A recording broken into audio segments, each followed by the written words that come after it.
आज की ज्ञानवर्धक कहानी। इस दुनिया में सबसे शक्तिशाली कौन। एक दिन गुरुकुल के शिष्यों में इस बात पर बहस छिड़ गई कि आखिर इस संसार की सबसे शक्तिशाली वस्तु क्या है। कोई कुछ कहता तो कोई कुछ। जब पारस्परिक विवाद का कोई निर्णय ना निकला तो फिर सभी शिष्य गुरुजी के पास पहुंचे।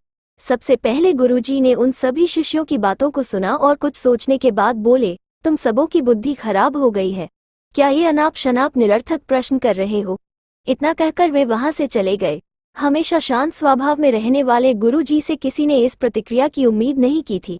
सभी शिष्य क्रोधित हो उठे और आपस में गुरुजी के इस व्यवहार की आलोचना करने लगे।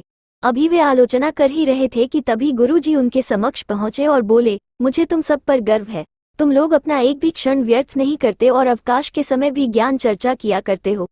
गुरुजी से प्रशंसा के बोल सुनकर शिष्य गदगद हो गए। उनका स्वाभिमान जागृत हो गया और सभी के चेहरे खिल उठे। गुरुजी ने फिर अपने उन सभी शिष्यों को समझाते हुए कहा, मेरे प्यारे शिष्यों, आज जरूर आप लोगों को मेरा व्यवहार कुछ विचित्र लगा होगा।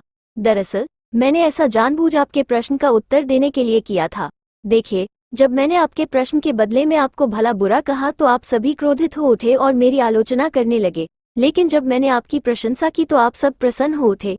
पुत्रों, संसार में वाणी से बढ़कर दूसरी कोई शक्तिशाली वस्तु नहीं है। वाणी से ही मित्र को शत्रु और शत्रु को भी मित्र बनाया जा सकता है। ऐसी शक्तिशाली वस्तु का प्रयोग प्रत्येक व्यक्ति को सोच समझ कर करना चाहिए। वाणी का माधुर्य लोगों को अपनी ओर आकर्षित कर लेता है। गुरुजी की बातें सुनकर शिष्यगण संतुष्ट होकर लौट आए और उस दिन से मीठा बोलने का अभ्यास करने लगे। सदैव प्रसन्न रहिए। जो प्राप्त है पर्याप्त है।